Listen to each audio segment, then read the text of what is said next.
lâche rien, on lâche rien, on lâche rien, on lâche rien.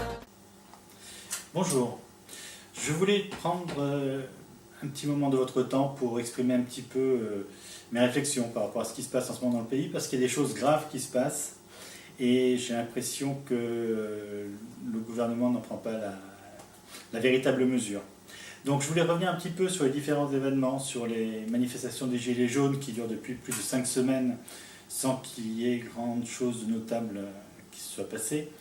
Parler un petit peu de quelles sont les actions qui pourraient être menées pour essayer d'en sortir et peut-être faire une prospection et qu'est-ce qui peut être fait dans le futur. C'est un avis purement personnel, je fais partie d'aucune instance ni politique ni associative. C'est un acte citoyen parce que ne rien faire, se taire, c'est cautionner le système et que je trouve que c'est mon devoir de porter ma modeste pierre dans ce débat. Donc la première partie, c'est Macron. Voilà. Parce qu'en fin de compte, la démarche des Gilets jaunes, pour moi, est quelque chose d'assez simple, très simple à comprendre. Elle peut se résumer à un ou deux mots. Le premier, c'est l'équité. Parce qu'il ne peut pas y avoir de justice, il ne peut pas y avoir de paix sociale sans une équité. Et là, au niveau de l'équité sociale, on est très loin du compte. Et la deuxième partie qui me paraît importante, c'est la notion de souveraineté pour qu'on puisse décider de ce qu'on désire, quelle est la société qu'on souhaite réellement. Et ça, ce sont les deux axes, à mon avis, qui motivent les Gilets jaunes.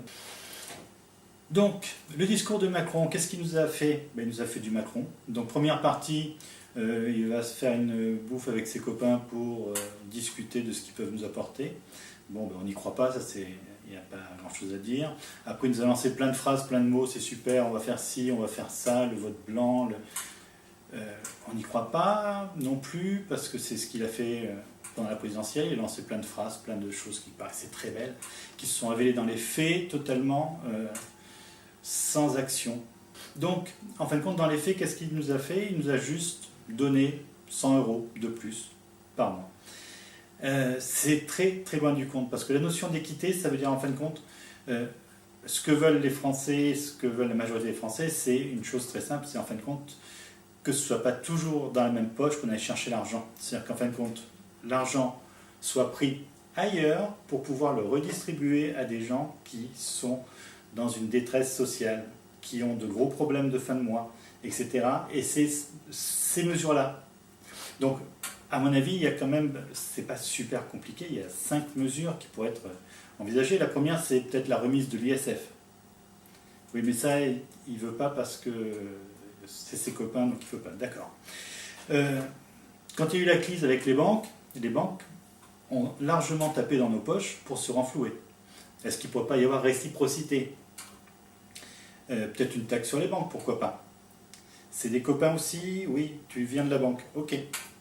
Peut-être arrêter l'évasion fiscale. Enfin, c'est pas de l'évasion fiscale, parce que ça s'appelle en fin de compte de l'optimisation fiscale. Ça veut dire que tous les ans, la France perd 80 milliards d'euros avec de l'optimisation fiscale. Donc il y aurait peut-être un travail à faire là-dessus. Non. Pourquoi? Parce qu'il y a la libre circulation des capitaux. Ok. Alors, par exemple, et pourquoi ce seraient les Français qui devraient supporter les taxes sur le pétrole? Alors que les avions ne sont pas taxés, que les bateaux, les supertankers, les machins, etc., les croisières ne sont pas taxés, pourquoi ce serait toujours dans la même poche? Les avions, c'est écolo, les bateaux, c'est écolo, c'est aussi des copains. Tu étais en classe avec, on ne touche pas non plus. Bon. Et la dette, on en parle parce que la dette, juste le remboursement des intérêts de la dette coûte plus de 40 milliards par an, ce qui représente 60 à 70% de l'impôt sur le revenu. C'est-à-dire que 70% de l'impôt sur le revenu est confisqué pour rembourser la dette. Ah, c'est les banques, c'était les mêmes que plus haut, d'accord. Donc, grosso modo, tous les axes sur lesquels on pourrait éventuellement essayer de trouver des solutions, tu ne veux pas y toucher. Donc à partir de là, si tu ne veux rien faire, sauf essayer de faire un petit peu un jeu de dupe en disant je prends dans une poche mais je remets une taxe ailleurs pour faire transiter l'argent de droite à gauche, tu ne peux rien faire. Donc si tu ne peux rien faire, pour moi le constat est simple, c'est qu'il n'y a qu'une chose à faire, c'est la démission. Donc ce que je propose, c'est que le 24 au soir, tu prennes la parole et tu fasses un cadeau aux Français et tu démissionnes. Voilà, ça serait une bonne chose. Et de toute façon, je ne m'inquiète pas trop pour ta reconversion parce que je trouve que tu t'es quand même trouvé une occupation super importante. Donc c'est refaire la déco de ce qui ne t'appartient pas avec l'argent des autres. Donc si tu veux, tu pourras même remplacer Damido à la télé. Là, je pense que franchement, il y a une opportunité qui se présente à toi. Saisis-la, saisis-la. On lâche rien, on lâche rien, on lâche rien, on lâche rien, on lâche rien, on lâche rien, on lâche rien, on lâche rien. Donc, une fois que ça s'est dit et que tu ne peux rien faire, maintenant, il faut partir. A priori, tu as du mal à comprendre. En Belgique, ça ne pose pas de problème. On fait 4 manifestations, le ministre démissionne. C'est la démocratie, les gens ne sont pas contents.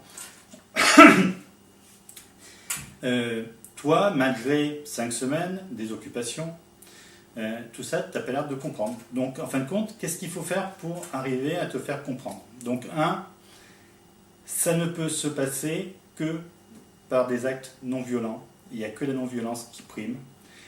Et moi, ce que je vois à la télé ne correspond pas du tout à la réalité de ce qui se passe dans les rues avec les gilets jaunes. J'ai participé à plusieurs manifestations, il y avait de la musique, les gens étaient sympas. Dans les ronds-points, il y avait aussi de la bonne humeur, malgré que les temps sont durs et que les gens étaient là dans le froid. Donc, les médias ne reflètent absolument pas le mouvement des gilets jaunes. Donc, ce qui est important, c'est l'unité des gilets jaunes. Et le fait est, c'est que pour l'instant, ce qui se passe dans les médias ne sert qu'à diviser. C'est-à-dire qu'on veut faire croire que les gilets jaunes, ce sont des casseurs. Non. Ce que j'ai du mal à comprendre, c'est comment est-ce que vous, qui passez votre temps en tant que politique, à nous dire en permanence « Ah, un tel a tapé dans la caisse ?» Oui, non, mais il ne faut pas généraliser quand même. C'est un cas exceptionnel, il a tapé dans la caisse, bon...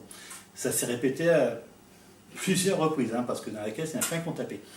Mais à chaque fois, vous nous dites, non, il ne faut pas généraliser. Par contre, pour les gilets jaunes, on peut. C'est pas un souci.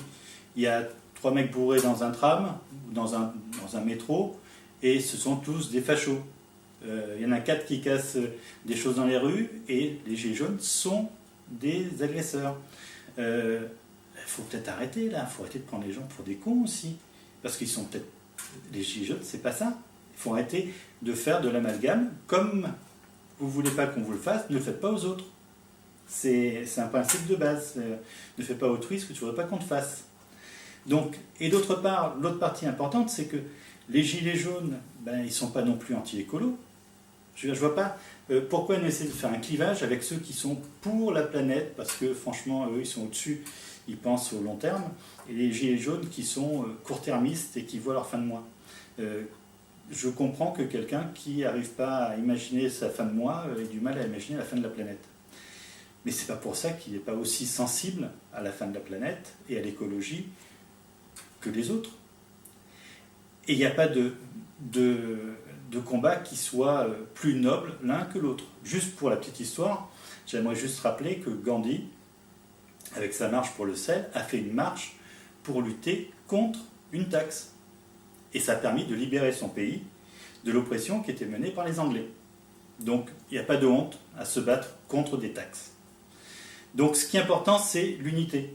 Il faut qu'on se réunisse tous dans la non-violence et de plus en plus nombreux, parce que c'est comme ça qu'on pourra faire bouger le système. Deuxième axe qui me paraît très important, c'est qu'il faut faire sauter la banque. Donc, bon, non-violence, ok. Donc, on ne va pas y aller avec des explosifs, quoi, c'est pas le but. Le but de faire sauter la banque, c'est de dire qu'on aille tous massivement retirer l'argent que nous avons sur nos comptes et prenons-le en liquide. Si tout le monde va retirer son argent sur ses comptes, du coup, ils n'auront plus assez de sous pour nous les payer, ils vont être en cessation de paiement. Et peut-être que ça pourra faire réagir Macron, parce qu'il a du mal toujours à comprendre les choses. Donc, allez massivement à partir de janvier, et quand vous recevez votre salaire, alors le but c'est pas de vider vos comptes, parce qu'il y a des choses qui tombent, il y a des paiements, vous n'allez pas en plus payer des agios. Mais surtout, retirez le maximum.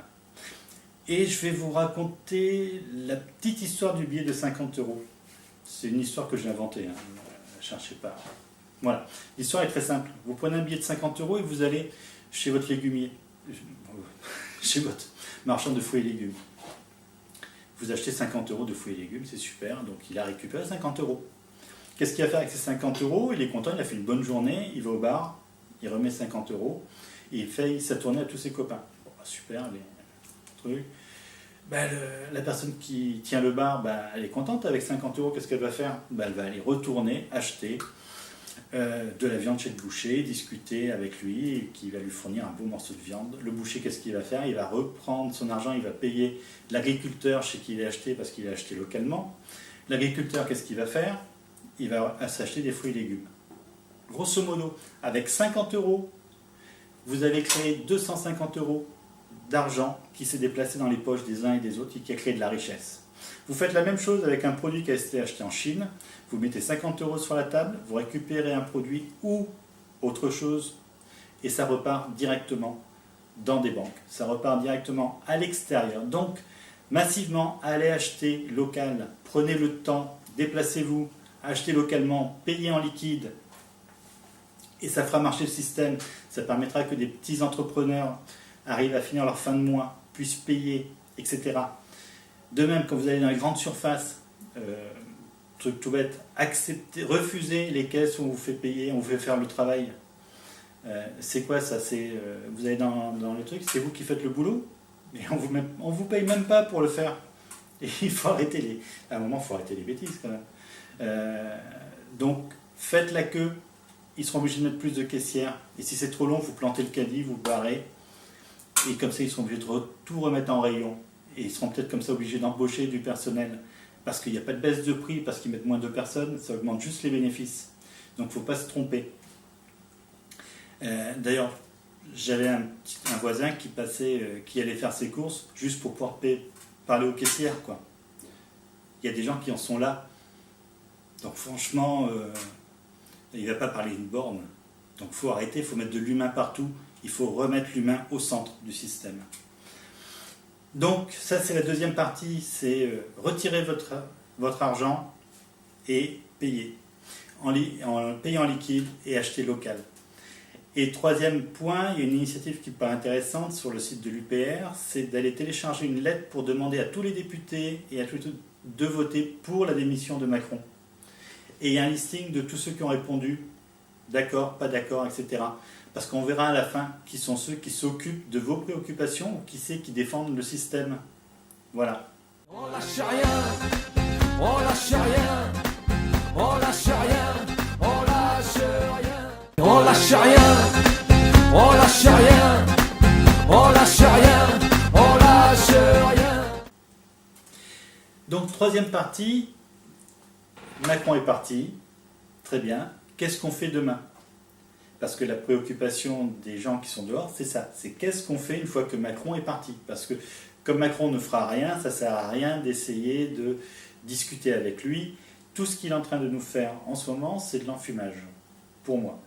Par exemple, les 500 millions qu'il va taxer aux GAFA, Google, machin, Apple, etc. C'est 500 millions. C'est 1% de l'évasion qui a lieu à cause de l'optimisation fiscale. 1%. Donc il fait de grands gestes, il fait plein de choses, etc. Deuxième chose que j'aimerais vous soumettre aussi, on parle beaucoup de faire voter les gens. C'est génial. C'est, à mon avis, une mesure très importante. Mais quid de son application? Qu'est-ce qui va se passer quand, typiquement, on va voter pour annuler je ne sais pas, le glyphosate, etc., et que ça va venir en opposition avec les lois qui sont votées au niveau européen. Qui a raison? La différence, c'est que l'Europe a un moyen de pression, c'est qu'il peut nous taxer et nous imposer des amendes. C'est comme ça qu'ils ont fait quand, il me semble que c'était sous Chirac, il avait demandé un moratoire sur les OGM, qui a duré un temps, qui a duré 1 an ou 2, Et à la fin, on a fini par accepter les OGM. Donc, tout cela, à mon avis, ne peut tenir que si une des principales raisons, c'est de pouvoir sortir de l'Union européenne.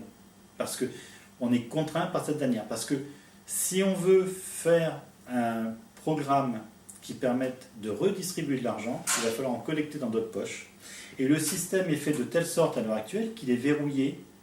Ça veut dire qu'on ne peut pas taxer les sociétés sur leurs bénéfices. Et quand je parle de ça, je ne parle pas de rajouter des taxes, de faire payer plus les riches, faire payer plus ceci ou cela.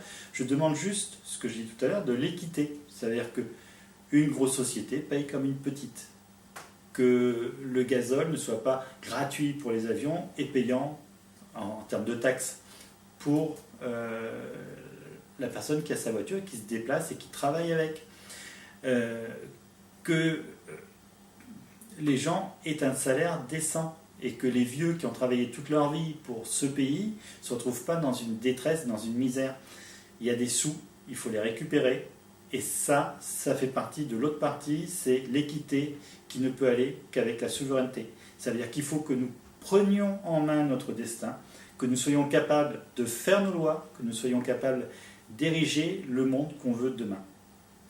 Donc, ce qu'il faut, c'est qu'une fois que Macron est parti, définir un cahier des charges qui va expliquer ce que souhaitent les Français. Et à mon avis, c'est la souveraineté, qu'on puisse ériger les lois qu'on souhaite et à donner à ce pays la direction que le peuple veut et pas qu'une élite parisienne désire nous faire emprunter. Deuxième partie, très importante aussi, le vote blanc, que ça soit reconnu, parce que du coup Macron n'aurait jamais été élu si on avait fait passer le vote blanc, parce qu'avec je crois 55% d'abstention ou un truc comme ça, il passait pas au pouvoir. Hein. Que les gens soient intègres, c'est-à-dire qu'on demande aux hommes politiques d'avoir des casiers judiciaires vierges, ça me paraît le minimum syndical. On demande des casiers vierges pour plein de professions, sauf pour eux. Ah bah tiens, bizarre. Réaugmenter les salaires, ça me paraît un minimum, augmenter de 20% au moins tous les minima sociaux, etc. Et j'aimerais te parler d'une tarte à la crème qui est toujours la même chose et qui est toujours dans le registre de la division, c'est l'immigration. Parce que bien sûr, alors il y a les méchants qui sont contre l'immigration, les gentils qui sont pour, les autres c'est des fachos, les autres ne sont pas écolos, les autres ils pensent pas, etc. Faut peut-être arrêter avec ces trucs-là, parce que l'immigration est tout sauf un problème. Parce que si on est démocrate, comme je pense que la France l'est, il suffit qu'il y ait un débat, une loi qui soit proposée, et les gens votent pour ou contre. Il n'y a pas à mettre la France à feu et à sang. La France à feu et à sang, comme pour le mariage gay, on demandait l'avis au peuple. Il n'y a pas à faire passer une loi par la force. Il y a juste à demander aux gens ce qu'ils en pensent. Et ça, c'est de la démocratie. Ça, c'est de la démocratie participative. Il faut que l'on puisse faire en sorte de destituer quelqu'un, etc. Et tout ça, ça ne peut fonctionner que si on reprend le contrôle de notre vie, de nos lois, de nos institutions. Troisième partie qui est très importante aussi à mon avis, c'est d'arrêter de partir sur des...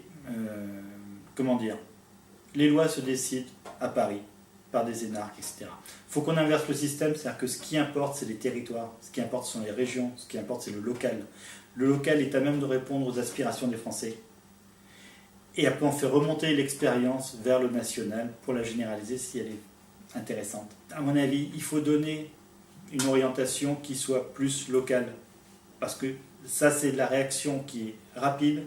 Les gens sont capables de décider rapidement. Ils sont au courant de ce qui se passe, etc.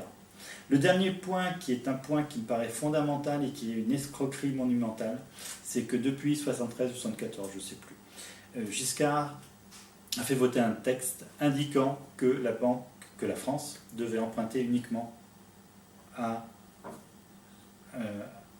avant, elle empruntait à la Banque de France. C'est-à-dire que la France avait besoin de financement, de ponts, de ceci, elle prenait de l'argent à la Banque de France, etc. On faisait tourner la planche à billets, comme on appelait.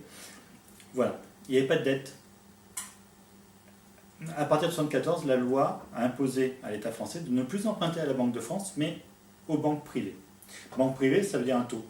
Ça veut dire qu'on doit aux banques privées un montant qui est lié au taux auquel on a emprunté l'argent.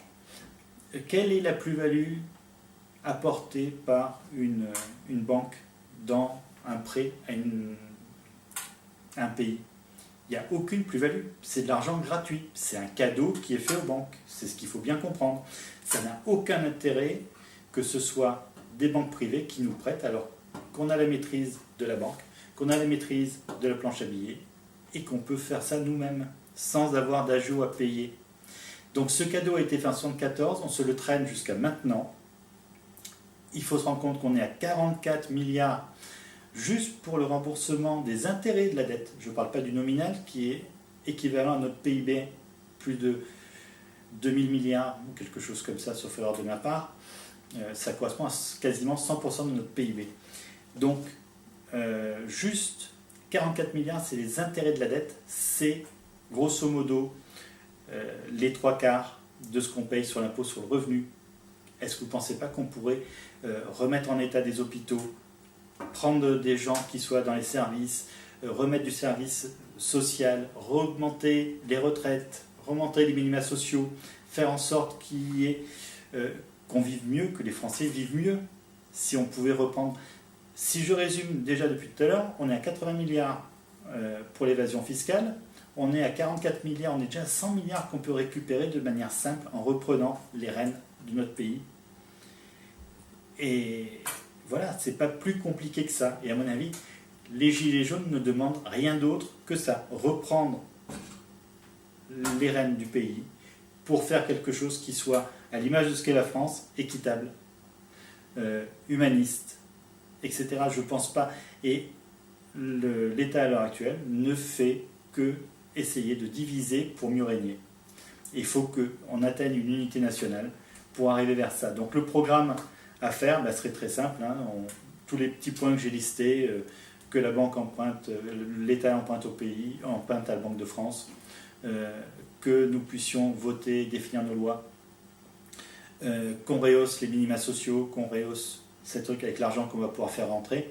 Alors ceux qui vont me dire l'argent qui va sortir, parce qu'il y a un point aussi très important, et ça sera le dernier que je vais aborder, c'est qu'il ne faut pas oublier une chose, c'est que c'est nous qui avons le pouvoir, et en aucun cas les multinationales ou les banques.